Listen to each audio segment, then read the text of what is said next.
Bonjour à tous, petite vidéo pour vous faire un point lecture. On va faire moitié SP et moitié littérature asiatique, un peu mélangé hein, bien sûr, sinon c'est pas drôle. J'ai lu Apprends un français en Corée de The Korean Dream. C'est un youtubeur qui est parti, un monsieur qui est parti vivre en Corée et il a fait pas mal de vidéos sur le sujet qui sont pas mal fichues. Et c'est travailler avec Ad Dessine, je suppose que ça se dit comme ça, et Lee Naemin. Alors Lee Naemin, je crois, si j'ai bon souvenir, que c'est une idole en plus. Oui, c'est une actrice. Ouais, elle fait beaucoup de choses, mais enfin bref, c'est une actrice en Corée du Sud. Donc voilà, à la base, j'étais pas forcément partie pour accepter ce service presse. En fait, la maison d'édition de l'Atelier des Cahiers, dès qu'ils ont une sortie, me proposent des livres. En règle générale, je dis oui, parce que bon, je leur fais pleinement confiance. J'ai une idée en tête pour faire quelque chose avec eux, mais il faut que je le prépare, il faut que je sois vraiment pleinement dedans. Bref, tout ça pour dire que quand ils me l'ont proposé, moi j'avais peur qu'il faille absolument avoir une base en coréen, qu'il faille absolument avoir un smartphone. Je n'ai pas de smartphone. Donc j'ai posé la question et m'a dit que non, ça pouvait se dire tranquillement, puisqu'en fait c'est un format bande dessinée. Je vais vous montrer un petit peu à quoi ça ressemble. J'aime beaucoup les graphismes et c'est pas du tout gênant parce qu'en fait, même si c'est écrit en coréen, en bas vous avez la traduction.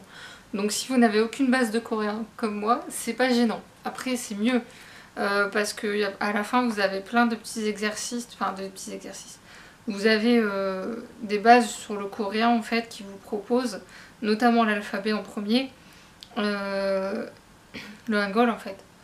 Voilà, il y a ce chapitre là sur les bases du coréen si vous voulez l'apprendre. Moi j'ai pas encore mis le nez complètement dedans.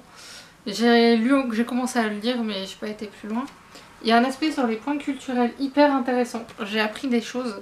Par exemple, il y a une chanson de Wassa qui fait référence à un personnage historique coréen que je ne connaissais pas. Et on en parle dedans. Voilà, ici. On en parle ici. Donc maintenant j'ai la référence, je la connais et je comprends pourquoi le public est un peu partagé sur ce personnage historique. Ce que j'ai beaucoup aimé, c'est que la première partie, c'est vraiment le vécu de Jake, donc il s'appelle Jake, sur son arrivée en Corée, les premières rencontres qu'il a fait, les sorties qu'il a fait, vraiment l'aspect comment on vit en Corée du Sud en fait, parce que c'est vraiment l'intérieur. Et je trouve ça hyper intéressant, même très drôle, parce qu'il a énormément d'autodérision. Donc si vous êtes prêts à faire avec ce qui est décrit en dessous, allez-y, vous allez franchement apprendre beaucoup de choses tout en vous amusant, parce que c'est vraiment fun. Sur le côté, en fait, vous avez des explications par rapport à l'écriture coréenne, sur pourquoi c'est écrit comme ça pour ceux qui ont une base, en fait. Parce qu'il y a plusieurs niveaux de langage en Corée. C'est pas comme nous, hein. Nous, c'est le tu ou le vous, et ça s'arrête là. Là-bas en Corée, il y a d'autres grades. C'est beaucoup plus... voilà. Bref, tout ça pour dire que c'est hyper intéressant. J'ai appris beaucoup de choses en peu de pages, parce que finalement, je trouve que c'est bien découpé, bien fait, et vraiment comme il faut. Il fallait pas en faire plus ni moins. Après, je pense que ça pourrait être intéressant de faire un livre vraiment spécifique là-dessus. Après, peut-être que la maison d'édition en a. Peut-être. Le seul petit défaut, c'est que j'ai voulu m'amuser. C'est moi ça. Hein. Vous avez un lexique à la fin, mais tout est écrit en coréen. Et ils n'ont pas fait en fonction du français. Ils ont commencé par le coréen et après le français. Ce qui fait que j'ai voulu m'amuser à chercher des mots que j'utilise souvent et du coup ça marche pas puisque je parle pas coréen. Voilà. Bref, super intéressant. Je recommande plus quand même pour les intéressés. Continuons avec l'atelier des cahiers avec Là-bas sous le ciel clair de Suja Praka.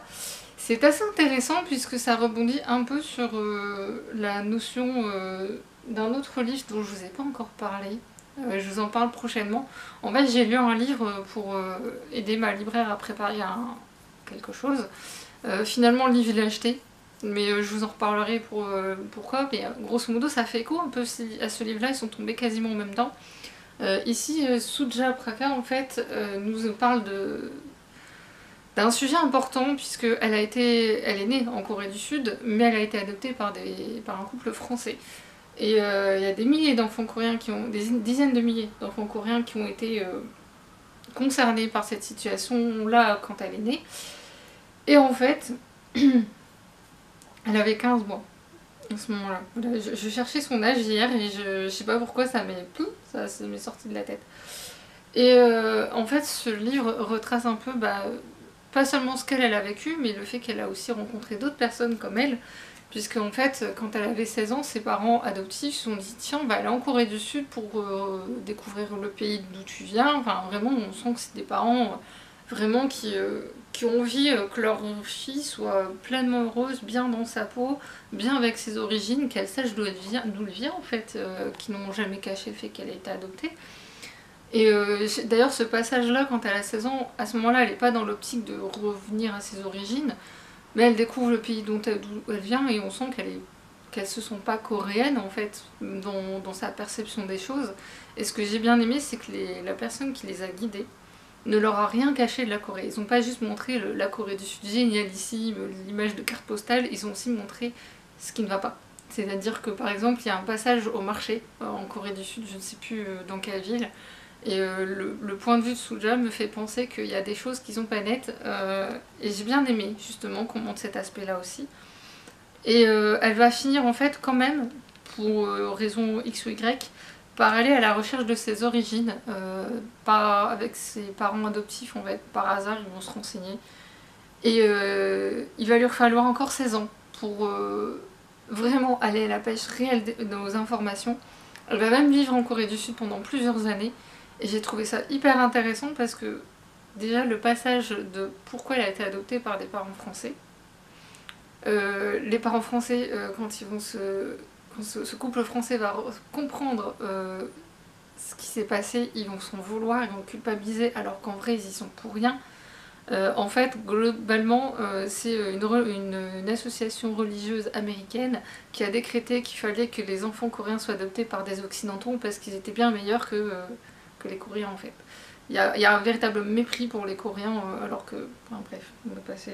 J'avoue que j'étais écœurée. Quand j'ai lu ce passage-là, je me suis dit mais comment des gens, des religieux qui plaisaient, peuvent décider de ce qui est bien ou pas à la place des autres. Les Américains ont vraiment cette tendance à faire ça et ça commence à me saouler sérieusement. Il y a des choses sur lesquelles ils devraient balayer sur le pas de leur porte, très franchement, avant de venir critiquer les autres. Bref, ça c'est une autre histoire.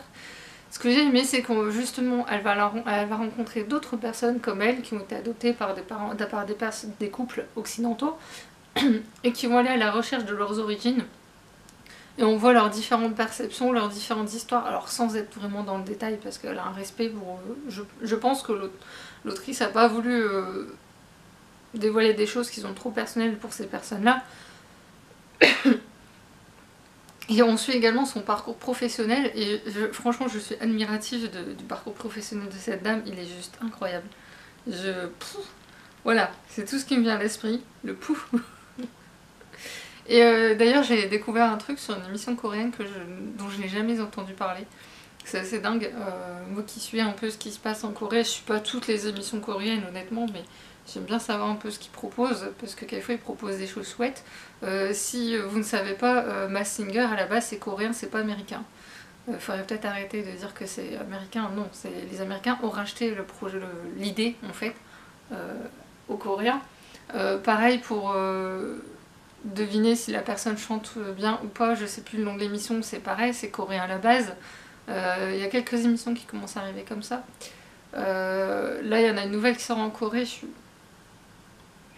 on va voir, mais je suis un peu dubitative, mais bon, j'aime bien savoir un peu ce qu'ils font. D'autant que c'est Mnet, je crois. Mnet, les émissions qu'ils font, ça sent l'arnaque un plané, donc je me méfie. Que KBS, par contre, ou JTBC, généralement, musicalement, ils ont l'air hyper bons, franchement. Enfin bref, je dévie du sujet de base. Par contre, il y a une question que je me pose. Ça aussi c'est intéressant de voir justement l'envers du décor des chaînes télé en fait coréennes parce qu'elle en parle un petit peu. La question que je me pose c'est par rapport à ces extraits là. Est-ce que c'est vraiment la mère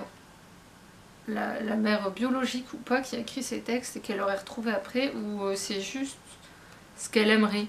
Je sais pas. Là franchement c'est la seule question que je me pose. Mais en dehors de ça, franchement, ça me rappelle la reine d'Itaewon dans l'esprit de en 100 pages, je te dis tellement de choses sur un pays sans qu'il y ait de fioriture, en allant droit au but. Et j'aime beaucoup ce genre de livre. En plus, ça se lit vite. Franchement, je suis très étonnée par la qualité de ces ouvrages-là, en fait. On va rester en Corée tant qu'on y est. J'entends ta voix de Kim Young-ga aux éditions Philippe Piquier. Je l'avais acheté, je crois, d'occasion. Kim Young-ga est quand même un des grands auteurs emblématiques de Corée du Sud. J'ai l'impression, en tout cas. Et là, honnêtement, en le lisant, je me dis, mais je sais pas ce que je suis en train de lire. Là, actuellement, je sais toujours pas ce que je vais en dire, honnêtement. En fait, on suit un Jay, on va rester dans les enfants abandonnés, qui est voilà, un enfant abandonné. Une dame en fait va le recueillir, elle va le garder avec lui, elle va l'élever. Et il a un voisin dont j'ai oublié le nom, et ils vont être très copains. Et en fait, le voisin est muet, il ne parle pas. C'est pas qu'il est vraiment muet, c'est que pour diverses raisons, X ou Y, il ne parle pas et Jay est la seule personne qui arrive à le comprendre. Suite à différents événements, ils vont se retrouver séparés et ouais, on peut dire qu'ils vont se retrouver. Et en fait, Jay va se retrouver à être leader d'un groupe de motards qui organise des courses illégales en plein Séoul. Et en fait, c'est vrai que Jay est fascinant dans le sens où ce pauvre jeune homme va se retrouver à vivre des choses atroces. En fait, on découvre la Corée du Sud sous un angle beaucoup moins reluisant sur ces ados qui sont laissés pour compte, qui doivent se débrouiller par eux-mêmes, parce que c'est ce qui se passe avec Jay. Il va rencontrer d'autres ados comme lui, sauf qu'il est le seul à ne pas supporter la violence en fait. Il s'en rend pas compte, mais il fait preuve de violence, mais seulement quand ça semble juste. En tout cas, même de notre point de vue, ça nous semble juste les moments où il fait preuve de violence. C'est pour défendre des animaux, c'est pour défendre des personnes qui sont violentées. C'est dans ce genre de cadre-là. Et en fait, à un moment donné, je pense qu'il en aura marre de toute cette vision négative des choses et va essayer de redresser tout ça par le biais de ses courses illégales à moto. Et il a cet instinct, il a ce truc qui fait qu'il ressent les choses et qu'il devine les choses avant qu'elles se produisent. Jusqu'où je peux aller? Jusqu'où je peux aller? Je sais pas. Et en fait, les portraits qui se dessinent autour des personnages autour de lui vont tous revenir à l'idée de Jay a quelque chose de l'ordre du divin. Il a quelque chose. Il entre dans la légende, on ne sait pas trop ce qui lui est arrivé exactement. C'est hyper intéressant, c'est très bien fait. Ça dénonce pas mal de choses sur la Corée du Sud et la façon dont les choses sont gérées. Rien que sur les immeubles d'habitation, mais c'est monstrueux. Je dis ce qui me passe par la tête parce que il se passe tellement de choses en vrai. C'est les orphelinats en Corée du Sud aussi, c'est quelque chose. C'est ouais, en fait, ça rejoint un peu la lecture de Suja Praka. Un jour, je vais faire des vidéos thématiques, sérieusement. J'ai une vidéo en tête déjà thématique, mais il faut que je lise un bouquin encore avant de la faire. Mais ouais, franchement, ça pose beaucoup de questions, c'est hyper bien fait. Il y a un policier dedans aussi qui rentre pas dans les cases classiques du policier. On a son point de vue aussi qui est hyper intéressant. Je réfléchis encore à comment parler de ce livre. Parce que c'est vraiment atypique et en même temps, il y a un truc. Il y a un truc qui sort de l'ordinaire. C'est dingue parce que c'est ce genre de livre qui m'agace parce que je l'ai fini, je les ai bien aimés parce que sinon j'aurais pas fini. Et il pose tellement de questions que je n'arrive pas à aller plus loin que ça. C'est l'impression que ça reste dans le subconscient, que ça va pas plus loin.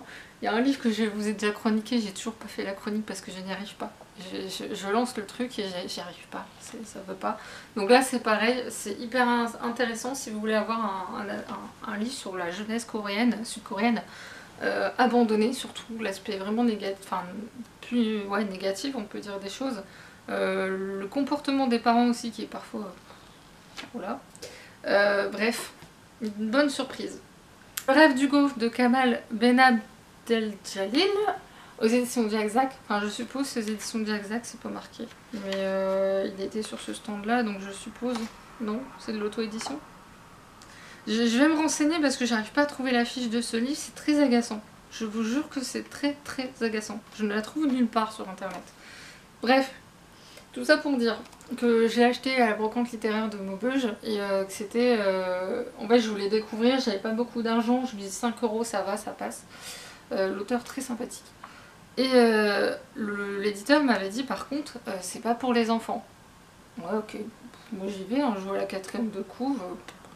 Et là en relisant la 4ème de couve, maintenant que je l'ai lu, j'ai une autre vision de du résumé, je jure que c'est vrai. On suit Hugo, il a 8 ans, il a plein de jouets comme n'importe quel enfant. Et en fait il va découvrir que ces jouets parlent. Et que ces derniers... en fait, ils ont un problème dans le monde des jouets, il y a un méchant, il faut aller le vaincre, et du coup, l'un des jouets, le chef des jouets, va lui demander de l'aider. Et Hugo va accepter, et en fait, c'est mignon tout plein, il y a plein de livres comme ça. Et sauf que dans l'écriture, il y avait quelque chose qui me gênait au début, mais tout s'explique à la fin. À des moments, je me dis, mais c'est pas cohérent. Honnêtement, je jure que c'est vrai. Je me dis, c'est pas cohérent. Et en fait, je me dis, vu comme il est court, vas-y, continue, tu verras bien. Et je me disais, un truc pas net, il y a quelque chose qui me... Bon, après, moi, vu mon instinct, voilà, c'est que je sentais quelque chose. Et effectivement, quand j'ai lu les dernières pages, j'étais...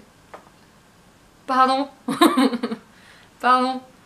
Je l'ai pas vu venir, celle-là. Je peux pas trop le dire, parce que...